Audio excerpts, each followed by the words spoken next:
आप सबों को नमस्कार। आज आप लोग का फिर से स्वागत है हमारे यूट्यूब चैनल मैथ्स वाले बाबा में।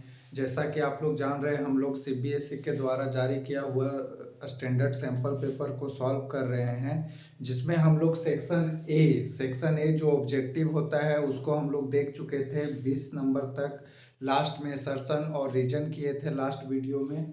तो सेक्शन ए ऑब्जेक्टिव हमारा ख़त्म हो गया है। आज से हम लोग सेक्शन बी का सवाल देखेंगे जो 2 मार्क्स के होंगे, और साथ ही हम लोग ये भी देखेंगे कि कैसे स्टेप वाइज मार्किंग होता है सीबीएसई में। तो हम लोग क्वेश्चन को सॉल्व करने के बाद उसके स्टेप वाइज मार्किंग के बारे में भी बात करेंगे। तो आइए देखते हैं हम लोग का सेक्शन बी का पहला सवाल। क्वेश्चन नंबर 21 क्या कहता है? Find HCF and LCM of 480 एंड 720 बाय प्राइम फैक्टराइजेशन मेथड। आज आपको एचसीएफ और एलसीएम निकालने बोलता है 480 और 720 का प्राइम फैक्टराइजेशन मेथड के द्वारा। तो हम लोग जानते हैं प्राइम फैक्टराइजेशन मेथड क्या होता है। तो 480 को फैक्टराइज करना है केवल प्राइम नंबर से। ध्यान दीजिएगा, बहुत लोग ये गलती करते हैं। जैसे 480 को फैक्टराइज करने चलते हैं तो कोई 4 से कर देंगे, कोई 6 से कर देंगे, ठीक ना। 6 से आप नहीं डिवाइड दे सकते। इसको क्यों नहीं दे सकते? क्योंकि नाम है प्राइम फैक्टराइजेशन मेथड। मतलब जब भी डिवाइड देंगे तो प्राइम नंबर से। तो आपको कम से कम 100 के अंदर वाले प्राइम नंबर याद होने चाहिए, कम से कम 30 तक। तो 30 तक प्राइम नंबर कौन कौन है? 2, 3, 5, 7, 11, 13, 17, 19, 23, 29, 31, 37। ये सब प्राइम नंबर है। 1 से लेकर 100 तक 25 प्राइम होते हैं। तो 1 से लेकर 30 तक कम से कम याद रखिएगा, क्योंकि ऐसा ऐसा नंबर दे सकता है जिसमें ये जरूरत पड़ेगा। तो हमको फैक्टराइज करना है केवल प्राइम नंबर से, तो उसका नाम होगा प्राइम फैक्टराइजेशन मेथड। तो आइए आज 480 का प्राइम फैक्टराइजेशन करते हैं। तो किससे देना है? 2 से देना है। ये इवन नंबर है तो 2 से जाएगा। 2 2 जा 4, 2 4 जा 8, 2 0 जा 0। फिर 2 से 2 1 जा 2, 2 2 जा 4, 2 0 जा 0। 2 6 जा 12, 0। 2 3 जा 6, 0। 2 15 जा 30 और 3 5 जा 15। जैसे लास्ट में प्राइम नंबर आ गया, भाग, अब डिवाइड देने का जरूरत नहीं है। तो 480 का हम लोग प्राइम फैक्टराइजेशन कर लिए। और किसका करना है प्राइम फैक्टराइजेशन? 720 का। तो 720 का भी कर लेते हैं। 2 से देंगे, 2 3 जा 6, 2 6 जा 12, 2 1 जा 2, 2 8 जा 16, 2 9 जा 18, 2 45 जा 90। अगर 2 से नहीं जाएगा तो 3 से देंगे। 3 15 जा 50 45, 3 5 जा 15। हो गया। तो हम लोग आज प्राइम फैक्टराइजेशन कर लिए किसका? 480 और 720 का। अब एचसीएफ और एलसीएम कैसे निकालते हैं देखते हैं। तो ये ध्यान से लिख लीजिएगा कि कैसे कौन कौन नंबर प्राइम नंबर होता है, या याद होना चाहिए आपको कम से कम 30 तक। तो अब हम लोग एचसीएफ और एलसीएम निकालते हैं। तो पहले हमको लिखना है 480 प्राइम फैक्टराइजेशन, 480 का प्राइम फैक्टराइजेशन। तो 2 कई बार मल्टीप्लाई में है? 5 बार है। 2 देखिए 5 बार है, तो लिख सकते हैं 2 का पावर 5। 3 1 बार है तो 3 और 5। और 720 का प्राइम फैक्टराइजेशन कितना है? 2 4 बार है, 3 2 बार है, 5 1 बार है। अब आते हैं एचसीएफ और एलसीएम निकालने पे। तो याद रखिएगा, एचसीएफ जब भी निकालते हैं कोई 2 नंबर का या 3 नंबर का, तो ध्यान रखिएगा कि जो कॉमन फैक्टर है, जो कॉमन प्राइम फैक्टर है, उसका लोवेस्ट पावर लेना है। याद रखिएगा, जो मिल रहा है उसका छोटा वाला पावर, ऐसे याद रखिए। एचसीएफ निकालना है अगर, तो पहले प्राइम फैक्टराइजेशन कर लिए। अब हम लोग को देखना है कि जो मिल रहा है उसका छोटा वाला पावर उठाना है, बड़ा नहीं छोटा। एचसीएफ में जो मिल रहा है उसका छोटा वाला पावर। तो ये दोनों मिल रहा है और ये मिल रहा है, ये भी मिल रहा है। तो इसका छोटा पावर कितना होगा? 2 का पावर 4। इसका छोटा पावर कितना होगा? 3। और इसका छोटा पावर कितना होगा? 5। तो इसको करिए 2 का पावर 4 16 और 15, ये हो गया कितना 15 6 जा 90, 15 1 जा 15 और 9 कितना हो गया 24, 240। एचसीएफ कितना आ गया 240। अब एलसीएम निकालना है, तो एलसीएम के लिए क्या करते हैं याद करिए, एलसीएम का ध्यान में रखिए। एचसीएफ के लिए क्या करना है, प्राइम फैक्टराइजेशन का जो कॉमन फैक्टर है उसका लोवेस्ट पावर लेना है, लीस्ट पावर लेना है, ठीक। और एलसीएम में क्या करना है कि जो मिल रहा है उसका ग्रेटेस्ट वाला पावर लेना है, और जो नहीं मिल रहा है उसको भी लेना है। ध्यान से समझिएगा, जो नहीं मिल रहा है उसको भी लेना है, ठीक।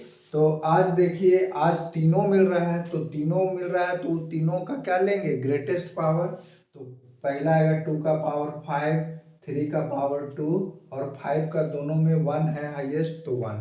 तो 2 का पावर 5 कितना हो गया 32, 3 का पावर 9, 5 1 जा 5, तो कितना हो गया 32 इंटू 45, तो ये हो गया 1440। तो इसका एचसीएफ और एलसीएम कितना आया, एचसीएफ आया 240, एलसीएम आया 1440, ठीक है। तो अब देखते हैं इसका स्टेप वाइज मार्किंग कैसे होगा आपका एग्जाम में। मान लीजिए आपको बनाना है, ये सवाल आ गया, तो इसमें सीबीएसई स्टेप वाइज कैसे मार्किंग किया है, बोला है कि अगर आप 480 का प्राइम फैक्टराइजेशन कर लेते हैं तो उसमें आपको हाफ मार्क्स मिलेंगे, ठीक। अगर इसका 720 का भी प्राइम फैक्टराइजेशन कर लेते हैं तो इसमें भी आधा नंबर आपका है, ठीक। और अगर आप एचसीएफ निकाल लेते हैं तो इसमें आधा नंबर है, और एलसीएम निकाल लेते हैं इसमें भी आधा नंबर है। तो सीबीएसई कितना अच्छा स्टेप वाइज मार्किंग करता है, सोचिए। अगर आपको मान लीजिए एलसीएम एचसीएफ का कॉन्सेप्ट नहीं याद है, खाली आपको प्राइम फैक्टराइजेशन आता है, तो कम से कम प्राइम फैक्टराइजेशन कर लीजिएगा दोनों का, तो उसी में आपको 1 नंबर मिल जाएगा। तो कितना आसान हो गया आज के समय में नंबर उठाना। अगर आपको पूरा नहीं आता है क्वेश्चन, तो भी इसीलिए बोला जाता है कि सीबीएसई में क्वेश्चन अटेम्प्ट करना बहुत जरूरी है। क्यों जरूरी है, क्योंकि अटेम्प्ट के भी नंबर मिल सकते हैं। मान लीजिए 480 खाली लिख के आप ऐसे कर लेते तो उसमें भी कुछ मार्क्स मिल सकता था। इसीलिए जरूरी है स्टेप वाइज मार्किंग को समझना। तो सीबीएसई इस क्वेश्चन में इस तरह का स्टेप वाइज मार्किंग करता है, ठीक है। अब इसी में देखिए 21 नंबर में आपको एक और ऑप्शन दिया है कि अगर ये नहीं आ रहा है तो आप ये भी बना सकते हैं, ठीक। तो आज हम लोग इसका और वाला क्वेश्चन देखते हैं। ये वाला तो आसान था, और वाला देखते हैं कैसे बनेगा, ठीक है। आइए हम लोग और वाला देखते हैं कैसे बनाना है और वाला। स्टेप वाइज मार्किंग समझ लेना है कि कैसे स्टेप वाइज मार्किंग होता है, कितना हमको बनाने पे कितना मार्क्स मिल सकता है। अगर आपको पूरा नहीं भी आ रहा है, उस क्वेश्चन का कुछ भी पार्ट आ रहा है, तो आप उसको जरूर लिखिए, बनाइए। सीबीएसई में यही खासियत है कि आपका स्टेप वाइज मार्किंग बहुत अच्छे से होता है। अब आते हैं दूसरा नंबर क्वेश्चन में क्या करता है, बोलता है the HCF of 85, HCF of 85 and 238 is expressible in the form of 85m minus 238. Find m। बोलता है अगर ये दोनों का HCF इस फॉर्म में एक्सप्रेस करेंगे तो m का वैल्यू निकालना, ये भी बहुत आसान है, ठीक। अभी जैसे हम लोग प्राइम फैक्टराइजेशन करके HCF निकाले थे, सेम टू सेम ये दोनों का प्राइम फैक्टराइजेशन करके HCF निकालते हैं। क्यों, क्योंकि बोलता है इसका HCF इसके जैसा दिखता है, तो पहले HCF निकालेंगे तब तो लिखेंगे। तो HCF निकालिए, 85 का प्राइम फैक्टराइजेशन करते हैं 5 से, 5 1 जा 5, 5 7 जा 35। अब ये 17 खुद अपने में प्राइम है, तो अब इसको फैक्टराइज नहीं करेंगे, 238 को करिए। 238 का करेंगे, 2 1 जा 2, 2 1 जा 2, 2 9 जा 18, फिर कितना से जाएगा 7 से, 7 1 जा 7, 7 7 जा 49, हो गया। अब क्या बताए थे याद करिए, बोले कि 85 का प्राइम फैक्टराइजेशन इस तरह से लिख लीजिए, और किसका 238 का लिख लीजिए, 2 इंटू 7 इंटू 70। अब क्या करेंगे, बोले थे जो मिलता है उसका लिस्ट पावर देखना है एचसीएफ में, जो मिलता है उसी का लिस्ट पावर। तो 5 नहीं मिल रहा है, 7 नहीं मिल रहा है, केवल कौन मिल रहा है, 17 मिल रहा है। और 17 यहाँ पावर 1 है, यहाँ भी पावर 1 है, तो लिस्ट क्या होगा, पावर 1 ही होगा। देयरफॉर एचसीएफ ऑफ 85 टू 38 कितना लिख सकते हैं, 17 लिख सकते हैं हम लोग। ठीक, अब क्या बोलता है कि ये जो एचसीएफ है वो इसके जैसा दिखेगा, 85m माइनस 238। तो अकॉर्डिंग टू क्वेश्चन हम लोग क्या लिख सकते हैं बताइए, अकॉर्डिंग टू क्वेश्चन हम लोग लिख सकते हैं कि 17 किसके जैसा दिखेगा, 85m माइनस 238 के जैसा लिख लिए। अब यहाँ से m निकालना बहुत आसान है, ये लीनियर इक्वेशन है, लीनियर इक्वेशन को सॉल्व करने आता है आप लोग को। जो चीज निकालना है उसको एक तरफ, बाकी बात को एक तरफ, ये बात एकदम ध्यान में रखिए, जो चीज निकालना है उसको एक तरफ, बाकी बात को एक तरफ। तो m को हमको निकालना है, तो m को हम उधर ही छोड़ देंगे, बाकी बात को इधर लाएंगे। तो आपको पता है ये माइनस में है, इधर आके क्या हो जाएगा प्लस, और उधर क्या रहेगा 85m। अब ये दोनों को जोड़ दीजिए, तो 8 7 15 3 1 4 1 5 2 का 2 बराबर 85m। अभी m निकालना है तो 85 का भी उपाय करना होगा, तो ये मल्टीप्लाई में कहाँ आएगा, डिवाइड में, तो 255 अपॉन 85 बराबर m, और ये काट देंगे तो 3 बार में कट जाएगा, m बराबर आंसर हो जाएगा 3। तो m कितना आंसर आ गया, 3, ये आंसर। अब देखते हैं इसमें स्टेप वाइज मार्किंग कैसे करता सीबीएसई। तो सबसे पहले ये 2 नंबर का सवाल है, तो वो 2 नंबर कहाँ छिपा हुआ था ये देखते हैं हम लोग। आइए 2 नंबर कहाँ छिपा हुआ है। तो सबसे पहले अगर आप एचसीएफ निकाल लेते हैं तो सीबीएसई इसके लिए 1 नंबर देता है आपको। अगर आप इसका एचसीएफ निकाल लेते हैं तो 1 मार्क्स देता है सीबीएसई, क्योंकि आपको एचसीएफ तो निकालने आता है कम से कम। 1 मार्क्स यहाँ था और m के वैल्यू के लिए 1 मार्क्स था। तो ये क्वेश्चन ऐसा नहीं सोचना है कि नहीं आ रहा है तो छोड़ देते हैं, हमको m निकालने नहीं आ रहा है, कम से कम आपको एचसीएफ निकालने तो आता है, एचसीएफ निकालिए, वहां 1 नंबर है। ठीक ना। तो अब आप आइए नेक्स्ट सवाल देखते हैं 22 नंबर। तो आइए 22 नंबर सवाल आपके बोर्ड पर लिखा हुआ है, देखते हैं हम लोग क्या करता है। तो इसमें भी 2 ऑप्शन है आपको, अगर ऊपर वाला नहीं आएगा तो नीचे वाला बना सकते हैं, यानी 22 नंबर के सवाल पे आपको 2 ऑप्शन मिलेंगे, या तो 2 सवाल रहेंगे, जो आपको अच्छा से आता होगा उसको बनाएंगे। तो आइए 22 नंबर कहता है, पहला ऑप्शन कहता है 2 dice are rolled together bearing numbers 4 6 7 9 11 12, find the probability that product of numbers obtained is an odd number. क्या बोलता है, 2 डाइस है, दोनों को रोल किए, मतलब ऐसे करके फेंके।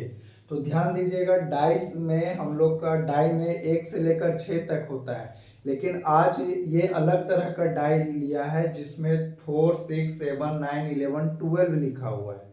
ठीक ना, उसमें 1 से लेकर 6 तक नहीं है, 4 है, 6 है, 7 है, 9 है, 11 है, 12 है। ठीक। अब बोलता है कि प्रोबेबिलिटी निकालना है कि जो दोनों में जो डिजिट आएंगे, दोनों में जो नंबर आएंगे उसका प्रोडक्ट क्या होना चाहिए, ऑड नंबर आना चाहिए। तो देखते हैं, समझते हैं ये क्या है। ये एक्चुअली किसका सवाल है बताइए, ये सवाल है प्रोबेबिलिटी का, प्रोबेबिलिटी का सवाल है, क्योंकि साफ लिखा है फाइंड द प्रोबेबिलिटी। तो प्रोबेबिलिटी के लिए हम लोग पिछले वीडियो में पढ़ चुके हैं, क्या पढ़े हैं, probability of any event is equal to क्या चीज, number of favourable outcomes to event E बट्टा में total number of possible outcome, ये पढ़ चुके हैं हम लोग। क्या बताए थे, टोटल जितना पॉसिबल आउटकम है वो नीचे रहेगा, और जो भी इवेंट ई के लिए हम लोग का निकालना है प्रोबेबिलिटी, उसके फेवर में कितने आउटकम्स है वो ऊपर रहेगा। बॉल वाला किए थे, उसके बाद हम लोग आज देखते हैं बॉल वाला उसमें किए थे। तो आज इसमें हम लोग देखते हैं क्या कर सकते हैं। सबसे पहले हमको 2 चीज पता करना होगा, एक होगा टोटल पॉसिबल आउटकम और एक होगा फेवरेबल आउटकम। तो टोटल पॉसिबल आउटकम क्या क्या हो सकता है देखते हैं। टोटल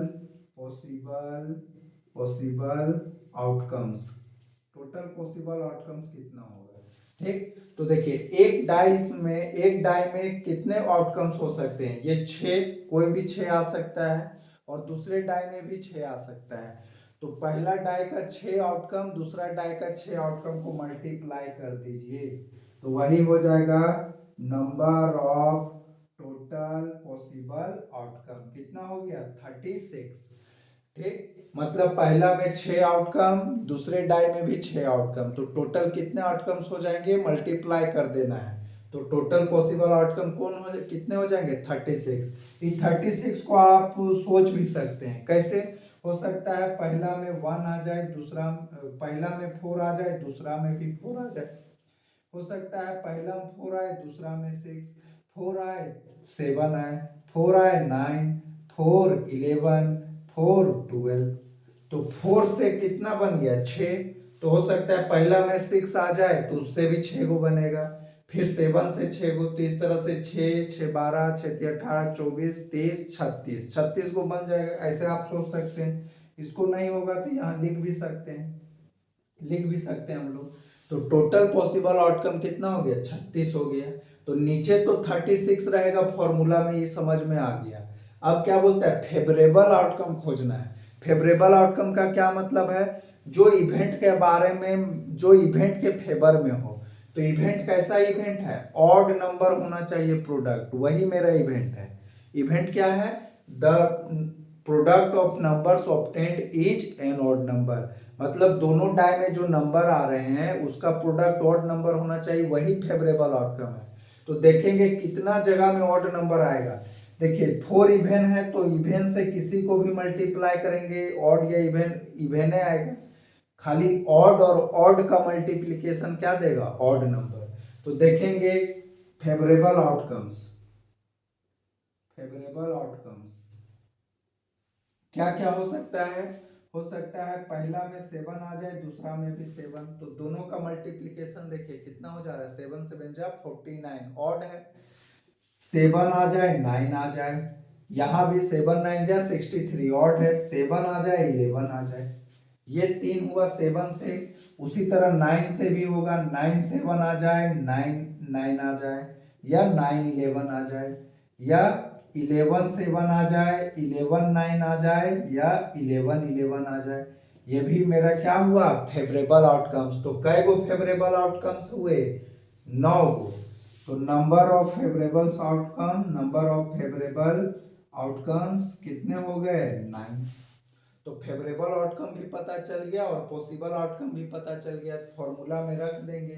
तो कितना हो जाएगा बताइए, प्रोबेबिलिटी ऑफ ऑड नंबर क्या हो जाएगा, probability of product is odd number क्या हो जाएगा, फेवरेबल आउटकम ऊपर 9 अपॉन टोटल 36, तो 9 अपॉन 36 1 अपॉन 4 हो जाएगा इसका आंसर। अब आइए देखते हैं सीबीएसई कैसे मार्किंग करता है इसको। 2 नंबर का सवाल है, तो 2 नंबर के सवाल में अगर आप फेवरेबल टोटल पॉसिबल आउटकम लिख पा रहे हैं तो उसमें आपको हाफ नंबर दिया हुआ है, और अगर आप फेवरेबल आउटकम्स निकाल पा रहे हैं तो इसमें 1 नंबर दिया है, 1 नंबर, और खाली प्रोबेबिलिटी लास्ट में निकालने के लिए दिया है हाफ नंबर। सोचिए कितना, मतलब ये जो मेन चीज निकालना है प्रोबेबिलिटी, उसमें आधा नंबर, और फेवरेबल आउटकम के लिए 1 नंबर और पॉसिबल आउटकम के लिए हाफ नंबर है। तो देख लीजिए कितना इंपॉर्टेंट है कि हम लोग सवाल को जब अटेम्प्ट करते हैं तो उसके बारे में जो भी आए वो लिखना। जैसे पॉसिबल आउटकम लिखना तो एकदम आसान है, पहला डाई में 6 गो आउटकम्स हो सकता है, दूसरा में 6 हो सकता है, तो दोनों को मल्टीप्लाई कर दीजिए 36 आउटकम हो जाएगा। तो पॉसिबल आउटकम्स लिखना बहुत आसान है। फेवरेबल आउटकम्स भी हम लोग को ऑड आना चाहिए मल्टीप्लाई करके, तो ऑड ले आ सकते हैं, 7 7 से ऑड आएगा, 7 9 से आएगा, उसी तरह। तो ये हुआ हमारा 22 का पहला नंबर। अब इसी का ऑप्शनल देखते हैं कि ये वाला कैसे होगा, ठीक है, देखते हैं इसमें। तो आइए अब ऑप्शनल वाला देखते हैं हम लोग ऑप्शन, और इसी में 2 सवाल था, पहला देख लिए, अब दूसरा देखते हैं कैसे बनाना है। आज फिर से ये सवाल प्रोबेबिलिटी का है, ये देखते हैं क्या करता है। How many positive 3 digit integers have the hundredths digit 8 and units digit 5? Find the probability of selecting one such number from all 3 digit numbers. क्या बोलता है कि ऐसे कितने 3 digit नंबर्स हैं जिसके हंड्रेड्स प्लेस पे 8 है और यूनिट प्लेस पे 5 है, ठीक। और आपको प्रोबेबिलिटी निकालना है इस टाइप के नंबर्स को सिलेक्ट करने का टोटल 3 digit के नंबर्स में से। तो आज फिर से ये प्रोबेबिलिटी का सवाल है। प्रोबेबिलिटी का सवाल है तो प्रोबेबिलिटी में दो चीज ध्यान इंपॉर्टेंट होता है, फेवरेबल आउटकम्स और पॉसिबल आउटकम्स। फेवरेबल आउटकम्स जो इवेंट का निकालने चले हैं प्रोबेबिलिटी, उसके फेवर में कितने आउटकम्स है उसका नाम है फेवरेबल आउटकम्स। और टोटल पॉसिबल आउटकम्स क्या होता है, जो टोटल आउटकम्स कितने आ सकते हैं। तो आज देखिए टोटल 3 digit नंबर्स में से हमको निकालना है प्रोबेबिलिटी। तो टोटल पॉसिबल आउटकम्स क्या होंगे, जितने 3 digits नंबर हैं वो सब टोटल पॉसिबल आउटकम्स होंगे। तो total number of total possible outcomes outcomes. तो 3 digit के कई गो नंबर होते हैं बताइए। तो 3 digit का नंबर कहाँ शुरू होता है, 100 से चलते चलते कहाँ तक जाता है, 999 तक। तो अब हम आपसे पूछ दें कि 100 से लेके 999 तक कई गो डिजिट है, कैसे पता करेंगे। बहुत लोग कंफ्यूज हो जाते हैं, कहेंगे 999 गो है सर, कोई कहेंगे कि 1000 है सर, अंदाजी। देखिए समझिए बात को, 100 से लेके 999 तक कई गो संख्या है ये पता करना है। तो इसको ऐसे शॉर्टकट में याद रखिएगा। मान लीजिए हम बोल दे 3 से लेकर 7 तक कितने संख्या है, तो आप याद करिए 3 से लेकर 7 तक कै गो है, 3 है, 4 है, 5 है, 6 है, 7 है। तो कै गो निकला, 5 गो निकला। तो कैसे याद करेंगे, जितना जिस जहां से जहां तक पूछा कै गो है तो उसको घटा दीजिए, 7 में से 3 घटा दीजिए और 1 जोड़ दीजिए, तो कितना आ जाएगा, 5 आ जाएगा। और अभी हम लोग देखें कि 3 से लेके 7 तक कै गो है, 1 2 3 4 5। तो क्या बताए, जहां से जहां तक निकालना है कि कितने डिजिट्स हैं, तो उन दोनों को पहले घटा लीजिए और 1 क्या कर दीजिए, ऐड कर दीजिए। तो आज हमको पता करना है 100 से लेके 999 तक कितने डिजिट्स हैं। तो क्या करेंगे, 999 में 100 सब्ट्रैक्ट कर लेंगे तो कितना आएगा 899, और क्या कर देंगे 1 ऐड कर देंगे तो कितना आ गया 900। तो मतलब 100 से लेके 999 तक कितने नंबर्स है, 900 नंबर्स है। तो टोटल पॉसिबल आउटकम्स कितने हो गए 900। टोटल पॉसिबल आउटकम्स कितने हो गए 900। अब बोलता है फेवरेबल आउटकम आपको खोजना पड़ेगा। हम लोग को अब क्या खोजना होगा, नंबर ऑफ फेवरेबल आउटकम्स। पहले फेवरेबल आउटकम्स जानते हैं क्या क्या होगा। तो फेवरेबल आउटकम्स क्या होगा, वो सारे नंबर जिसके 100 प्लेस पे 8 और यूनिट प्लेस पे 5 है, वही सब फेवरेबल आउटकम होगा। तो क्या क्या हो सकता है बताइए, आपको फिक्स कर देना है, बोला 100 प्लेस पे 8 को रखना है और यूनिट प्लेस पे किसको रखना है 5 को। तो बीच में ही आप भर सकते हैं, बीच में ही कोई नंबर भर सकते हैं, ये दोनों तो फिक्स कर दिया गया। तो क्या क्या भर सकते हैं, एक बार कोई 0 भर सकता है, कोई 1 भर सकता है, कोई 2 भर सकता है, कोई 3, कोई 4, कोई 5, कोई 6, कोई 7, कोई 8, कोई 9, यही हो सकता है। तो फेवरेबल आउटकम्स, जिसके फेवरेबल आउटकम मतलब वो सारे नंबर जिसके 100 प्लेस पे 8 और यूनिट प्लेस पे 5 हो और वो 3 डिजिट का नंबर होना चाहिए। तो यही सब पॉसिबल है, ठीक। 1 2 3 4 5 6 7 8 9 10, टोटल कितने हो गए 10। तो नंबर ऑफ फेवरेबल आउटकम्स कितने हो गए, नंबर ऑफ फेवरेबल आउटकम्स कितने हो गए 10 हो गए। तो फेवरेबल आउटकम भी पता चल गया, टोटल पॉसिबल आउटकम भी हमको पता है। तो क्या निकल जाएगा probability of selecting such number is equal to favourable outcome ऊपर तो कितने हैं 10 और टोटल कितने हैं 900। एक जीरो कट गया, 1/90 हो गया आंसर। इसका आंसर कितना हो गया? 1/90। अब देखिए सीबीएसई कैसे मार्किंग करता है इसमें। मान लीजिए आपको नहीं आ रहा था, तो टोटल पॉसिबल आउटकम तो निकाल सकते थे कि 3 डिजिट का कै गो नंबर है। हाँ, कै गो नंबर है? 900। तो इसमें आधा मिलता आपको, आधा नंबर मिलता। अगर फेवरेबल आउटकम्स आप खोज लेते तो इसमें एक नंबर मिलता। सोचिए, सबसे ज्यादा इसमें नंबर है, आंसर में नहीं है। आंसर में भी नहीं है नंबर पूरा, सबसे ज्यादा फेवरेबल आउटकम खोजने में है। उसके बाद अगर आप आंसर निकाल लेते फॉर्मूला रख के, तो इसमें मिलता हाफ नंबर। मान लीजिए हमको नहीं आता है, कम से कम प्रोबेबिलिटी का फॉर्मूला याद कर लीजिए कि probability of any event is equal to number of favourable outcomes to E upon total number of possible outcomes. इसमें भी नंबर मिल सकता है। ठीक है, अब आइए हम लोग नेक्स्ट सवाल देखते हैं, क्वेश्चन नंबर 23।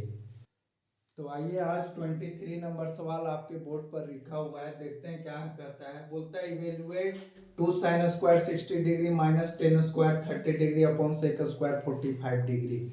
इसका आंसर निकालना है। तो कितना आसान है, याद करिए जब हम ऑब्जेक्टिव बता रहे थे तब हम ट्रिक बताए थे कि sin 60 10 30 सेक 45 का कैसे आंसर याद करेंगे। ठीक, मान लीजिए ये तो वैल्यू आपको याद होना चाहिए। अगर नहीं याद है या कंफ्यूजन हो रहा है तो उसके लिए ट्रिक बताए हुए हैं, पिछले वीडियो में जाके ऑब्जेक्टिव वाला ट्रिग्नोमेट्री के सवाल को देख लीजिए। उससे आपको पता चल जाएगा कि अगर हम एग्जाम में कंफ्यूज होंगे तो कैसे sin 60 10 30 का वैल्यू याद कर लेंगे। बहुत आसान तरीका है। तो इसमें देखते हैं कैसे इसको सॉल्व करेंगे। क्या बोला है, इसको इवेलुएट करना है। तो 2 sin स्क्वायर 60, sin 60 डिग्री का जो वैल्यू होता है उसका स्क्वायर करना है। sin 60 का वैल्यू कितना है? √3/2 का होल स्क्वायर। और 10 30 का कितना होता है? 1/√3 का होल स्क्वायर। अपॉन में सेक स्क्वायर 45 का कितना होता है? √2 का स्क्वायर। अब ये कितना हो गया, ध्यान से देखिए, 2 इंटू √3 का स्क्वायर 3, इसका 4 माइनस 1/3, इसमें कितना हो गया? 2 हो गया।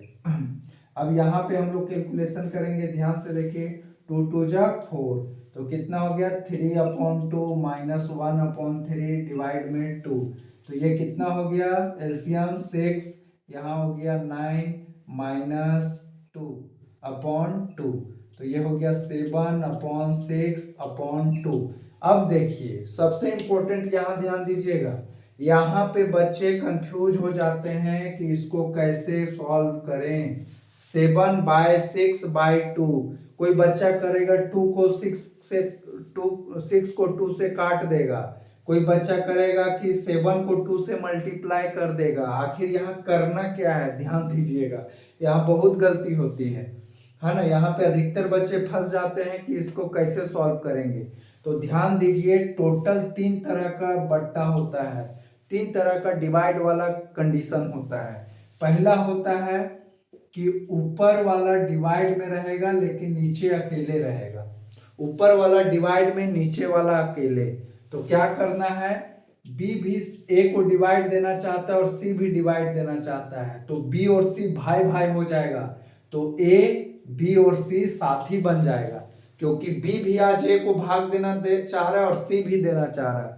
तो बी और सी क्या हो जाएगा? दोस्त हो जाएगा, ए को मिलकर भाग देगा। तो क्या होता है, अगर ऊपर बट्टा में और नीचे अकेले है तो ऊपर ए रह जाएगा और बी सी साथ में आ जाएगा। दूसरा टाइप का कंडीशन होता है, अगर ऊपर अकेले है और नीचे में बट्टा है, ऊपर अकेले है और नीचे में क्या है? बट्टा, ठीक ना, डिवाइड में है, तो क्या करेंगे, तो सी को ले जाएंगे ऊपर, ए इंटू सी, और क्या हो जाएगा? बी नीचे। दूसरा कंडीशन। तीसरा कंडीशन ध्यान दीजिए, अगर ऊपर भी बट्टा है नीचे भी बट्टा है तो क्या होता है, ये बहुत आसान, आप लोग इसको जानते होंगे। ऊपर वाला एज इट इज रहने देना है और नीचे पलटी कर देना है, डी ऊपर सी नीचे। ध्यान से ये लिख लीजिए, 3 तरह का बट्टा होता है। अगर ऊपर में बट्टा है और नीचे अकेले है तो ऊपर का नीचे वाला नीचे के साथ वाला के साथ आ जाता है। अगर ऊपर अकेले है नीचे बट्टा है तो नीचे वाला पलटी कर जाता है और ये वाला में ये हो जाता है। तो बताइए ये आज जो है वो किस टाइप का है? ए बी सी। ए का है क्योंकि ऊपर में बट्टा है और नीचे अकेले है। ऊपर बट्टा है, नीचे अकेले है, तो क्या होगा, ऊपर वाला 7 रह जाएगा, 6 किसका साथी बन जाएगा, 2 का, 6 इंटू 2 हो जाएगा, तो 7/12 आंसर हो जाएगा। इसका आंसर कितना आ गया, 7/12। अब ध्यान से देखिएगा सीबीएसई मार्किंग कैसे करता है। अगर आप केवल इतना लिख दिए, साइन 60 के जगह सही वैल्यू, टेन 30 के जगह सही वैल्यू और सेक 45 के जगह सही वैल्यू, तो इसमें सीबीएसई 1.5 नंबर दे देगा, 1.5 इसी में दे देगा। आपके कैलकुलेशन से उसको मात्र आधा नंबर का ही वैल्यू है। सोचिए, तो सीबीएसई एक्चुअली में ये सवाल देके आपसे जानना चाह रहा था कि टेन 60 का वैल्यू पता है कि नहीं, साइन 60 का वैल्यू पता है कि नहीं, सेक 45 का वैल्यू पता है कि नहीं, ये जानना चाह रहा था। इसीलिए इस पे ज्यादा मार्क्स दिया है, क्योंकि बाकी का बचा काम कैलकुलेशन का है और कैलकुलेशन में किसी से गलती हो सकता है, तो इसीलिए उसमें मात्र आधा नंबर, हाफ मार्क्स रखा है। बाकी वैल्यू पुटिंग पे कितना है, 1.5 मार्क्स। तो ये मत सोचिएगा कि इसको कैलकुलेशन नहीं करने आ रहा है तो छोड़ दें क्या, या नहीं बनाए क्या, ठीक ना, कुछ नहीं। अगर आपको वैल्यू रखने आ रहा है तो वैल्यू रख दीजिए कम से कम, उसी पे आपको ज्यादा मार्क्स है, बाकी पे कम है, ठीक है। अब हम लोग देखते हैं नेक्स्ट सवाल 24 नंबर। तो 24 नंबर सवाल आपके बोर्ड पर लिखा हुआ है, देखते हैं 24 नंबर सवाल क्या कहता है। कहता है find the point on x axis which is at a distance of √41 units from the point 8, -5। X axis पे ऐसा पॉइंट खोजना है जो इस पॉइंट से इतना डिस्टेंस पर है। बहुत सिंपल है। तो हम लोग पिछले जब ऑब्जेक्टिव कर रहे थे तब हम लोग देखे थे, उसमें हम लोग पता किए थे कि point on x axis, x axis का पॉइंट कैसा दिखता है, तो उसमें याद करिए क्या लिखे थे, x, 0 जैसा, और y एक्सिस का पॉइंट कैसा दिखता है, 0, y जैसा। x एक्सिस का पॉइंट x, 0 और y एक्सिस का पॉइंट 0, y। तो अगर x एक्सिस बोला है तो उसका पॉइंट कैसा दिखेगा, x, 0, मतलब x, 0 का इसके साथ डिस्टेंस इतना दिया है, तो आपको x निकालना है, यही है सवाल में। तो आइए देखते हैं इसको सॉल्व कैसे करेंगे। ये एक्चुअली किस चैप्टर से है, कोऑर्डिनेट ज्योमेट्री से है, कोऑर्डिनेट ज्योमेट्री से है। और ये कौन फॉर्मूला इसमें लगेगा, डिस्टेंस फॉर्मूला।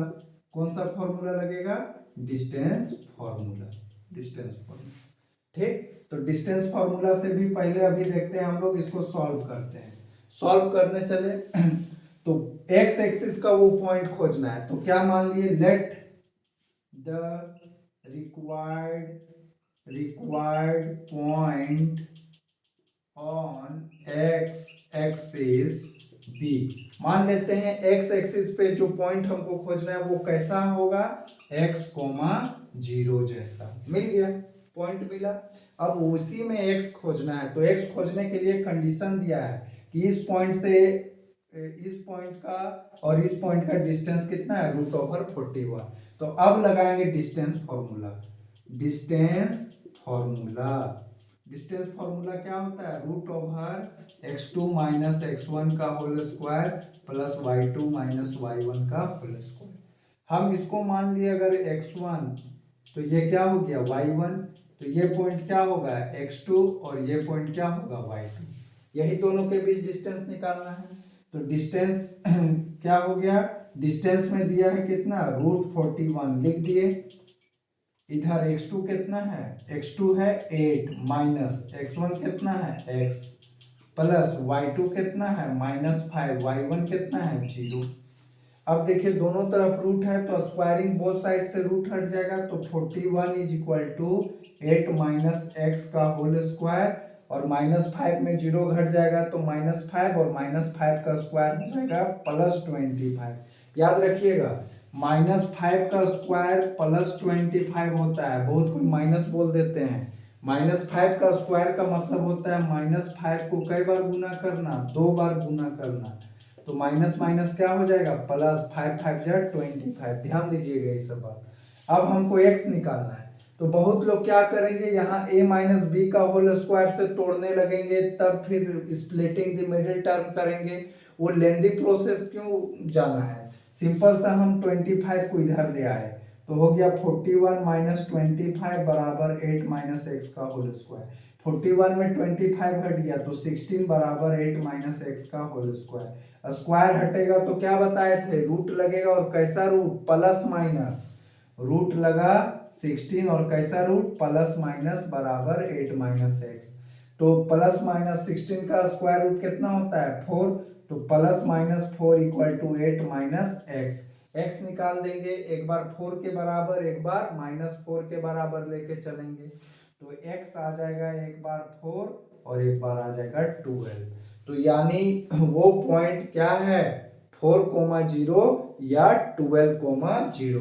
तो लिख देंगे therefore required points are 4,0 और 12,0। यही दोनों हो, ये हो गया मेरा आंसर। अब देखिए सीबीएसई कैसे मार्किंग करता है।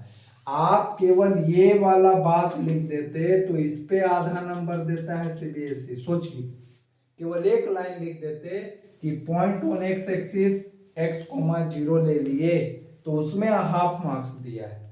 ठीक, अगर आप डिस्टेंस फॉर्मूला लिख देते हैं तो इसमें भी हाफ मार्क्स दिया है, डिस्टेंस फॉर्मूला लिखने पे हाफ मार्क्स दिया है।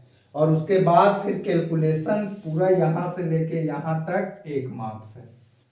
तो सोचिए, पॉइंट ऑन एक्स एक्सिस लिख दिए तो आधा मिल गया, डिस्टेंस फॉर्मूला लिख दिए तो उसमें हाफ मिल गया, और बाकी खाली कैलकुलेशन के लिए 1 मार्क्स रखा है। तो सोचिए, हर एक चैप्टर का आप फॉर्मूला कम से कम याद रखिए। कमजोर स्टूडेंट के लिए ये ध्यान दीजिएगा, अगर आपको नहीं समझ आता है चीज और आप नहीं कर पा रहे हैं तो सीबीएसई में इतना अच्छा है कि आप कम से कम हर एक चैप्टर का फॉर्मूला एटलीस्ट याद रखिए और समझिए कि कौन चैप्टर का सवाल दिया है। तो ये चैप्टर का सवाल था, तो इसमें आप कम से कम जानते कि हमको कुछ नहीं पता है, दिमाग नहीं लगा पा रहे हैं, तो डिस्टेंस फॉर्मूला लिख देते खाली कि distance formula is equal to root over x2 minus x1 का whole square plus y2 minus y1 का होल स्क्वायर।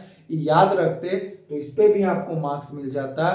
तो इसी तरह बूंद बूंद से घड़ा भर जाता। इसी तरह आपका कम कम मार्क्स करते करते, थोड़ा थोड़ा मार्क्स करते करते आप पास हो जाते। ये वैसे बच्चों के लिए सब स्टेप वाइज मार्किंग है, जो बच्चे नहीं समझ पाते हैं अच्छी तरह से, आधा अधूरा समझते हैं, उनके लिए भी ये कारगर है।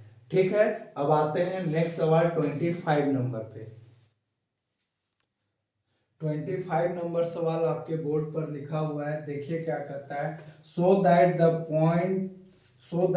Points A B and C are vertices of an isosceles triangle. बोलता है कि ये तीनों पॉइंट वर्टिसेस है आइसोसेलेस ट्रायंगल का। तो ये सवाल सॉल्व करने से पहले आपको पता होना चाहिए आइसोसेलेस ट्रायंगल क्या होता है। आइसोसेलेस ट्रायंगल पता रहेगा तभी हम लोग बता पाएंगे। तो आइसोसेलेस ट्रायंगल क्या होता है, टोटल साइड्स के बेसिस पे 3 तरह के ट्रायंगल होते हैं। एक को कहते हैं स्केलेन ट्रायंगल, एक को कहते हैं आइसोसेलेस ट्रायंगल, और एक को कहते हैं इक्विलैटरल ट्रायंगल, लेटरल ट्रायंगल। ध्यान से देखिए, स्केलेन ट्रायंगल क्या होता है, ऐसा ट्रायंगल जिसका तीनों साइड अलग अलग मेजरमेंट का है। मान लीजिए ये 5 है, 6 है, ये 7 है, तीनों अलग अलग मेजरमेंट का है, तो ये स्केलेन ट्रायंगल में आएगा।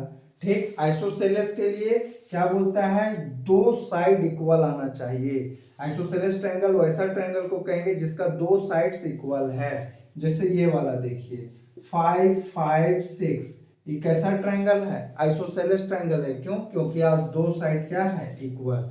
और इक्विलैटरल ट्रायंगल किसको कहेंगे, जिसके तीनों साइड इक्वल हैं, जैसे 5 5 5, इसके तीनों साइड इक्वल है। तो सवाल जैसा कहेगा वैसा। मान लीजिए सवाल दे देता है कि so that this points are vertices of scalene triangle, तो हम लोग को दिखाना पड़ता कि तीनों साइड्स का लेंथ अलग अलग है। अगर बोल देता so that this points are vertices of equilateral triangle, तो तीनों को हम लोग को इक्वल दिखाना पड़ता। तीनों को क्या अर्थ हुआ, ए बी, बी सी और ए सी तीनों बराबर आ जाएगा तो इक्विलेटरल, अगर दो गो बराबर आया तो आइसोसेलेस, और कोई बराबर नहीं आया तो स्केलेन ट्रायंगल। तो आज सवाल किसका है, आइसोसेलेस का। तो इसका मतलब शो करने बोला है तो कंफर्म है आइसोसेलेस होगा ही होगा। ये नहीं कि नहीं आया तो लिख दीजिए नहीं this is not isosceles, this is scalene triangle, ऐसा नहीं कर सकते, क्योंकि जब वर्ड बोल दिया सो दैट बोल दिया है तो कंफर्म है आइसोसेलेस होगा ही होगा। अगर नहीं आ रहा है तीन दो को बराबर तो आप में गलती है, आपके कैलकुलेशन में मिस्टेक है, इस सवाल में नहीं। बहुत लोग बच्चे ऐसे ही करते हैं, ए बी निकाले, बी सी निकाले, ए सी निकाले और बोल देते हैं since all are different therefore this is not isosceles triangle. Isosceles triangle नहीं होगा ये दिखाना ही नहीं है, होगा यही दिखाना है। जब है ही कंफर्म तो आपके कैलकुलेशन में मिस्टेक हुआ होगा, तो ये बात ध्यान दीजिएगा। हो सकता है कैलकुलेशन में गलती होता है। तो आइसोसेलेस दिखाना है तो एक बार क्या निकालेंगे, ए बी, एक बार बी सी और एक बार ए सी, तीनों निकालेंगे। तो ए बी जब निकालने चलेंगे तो ये क्या मानेंगे x1, ये क्या मानेंगे y1, ये वाला x2, ये वाला y2। फिर से लगाएंगे डिस्टेंस फॉर्मूला। डिस्टेंस फॉर्मूला क्या कहता है, याद करिए, डिस्टेंस फॉर्मूला क्या होता है, अभी बताए। Distance formula root over x2 minus x1 का whole square plus y2 minus y1 का होल स्क्वायर।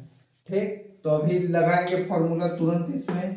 x2 कितना होगा बताइए, x2 होगा मेरा 3 और हो जाएगा 5 प्लस y2 कितना है 0 माइनस 6 का स्क्वायर, 3 प्लस 5 8 का स्क्वायर प्लस 6 का स्क्वायर। 8 का स्क्वायर कितना होता है 64, 6 का स्क्वायर कितना होता है 36, कितना हो गया 100, 100 का स्क्वायर रूट कितना होता है 10, तो ये भी कितना निकला 10। अब बी सी निकालिए उसी तरह से फॉर्मूला। आज ये हो गया x1 y1, ये हो गया x2 y2, तो फिर से x2 माइनस x1, 9 में से 3 गया तो कितना हो गया 6 का स्क्वायर, 8 माइनस 0 कितना हो गया 8 का स्क्वायर, तो 6 का स्क्वायर 36, 8 का 64। आज फिर से ये रूट अंडर रूट 100 आ गया यानी 10 आ गया। तो ए बी और बी सी दो को बराबर हो गया, कंफर्म है तीसरा बराबर नहीं आएगा। देखते हैं ए सी कितना होता है, तो ए और सी का निकालना है। तो 9 माइनस माइनस प्लस 5 तो हो गया 14 का स्क्वायर प्लस 8 माइनस 6 हो गया 2 का स्क्वायर। 14 का स्क्वायर कितना होता है 196 प्लस 2 का स्क्वायर 4 कितना हो गया 200, कितना आ गया 200 का कितना आ गया 10 रूट 2, 10 रूट 2। तो आज देख रहे हैं कई गो साइड बराबर आया, दो गो। क्या क्या बराबर आया, A B since A B equal to B C, A B equal to B C therefore triangle A B C और therefore A B and C are vertices of isosceles triangle, isosceles triangle. ये किसके vertices हो गए, isosceles triangle के हो गए, proof. ठीक, अब देखिए इस पे सीबीएसई कैसे मार्क्स देता। अगर मान लीजिए आपको ए बी बी सी और ए सी ये सब निकालते, तो ए बी निकालने का आधा, इसका बी सी निकालने का आधा, ए सी निकालने का आधा और इसका आधा, समझिए सब में आधा आधा नंबर देता। ठीक है, ए बी का आधा, बी सी निकालने का आधा, ए सी निकालने का आधा और ये बात लिखने का आधा नंबर देता है। तो कितना अच्छा है, कितना अच्छा अपॉर्चुनिटी है, आप नंबर उठा सकते हैं सीबीएसई में। ठीक ना, तो ठीक है, अब नेक्स्ट वीडियो में हम लोग सेक्शन सी का सॉल्व करेंगे। ठीक ना, सेक्शन ए का कर चुके, आज सेक्शन बी खत्म हो गया हम लोग का, सेक्शन सी का करेंगे और उसमें भी सीखेंगे कि कैसे एग्जामिनेशन में स्टेप वाइज मार्किंग होता है सीबीएसई के द्वारा। इतने ध्यान पूर्वक से आप लोग पढ़ रहे हैं, इसके लिए बहुत धन्यवाद देते हैं आप लोग को। ठीक है, मिलते हैं नेक्स्ट वीडियो में सेक्शन सी को लेकर। ठीक है।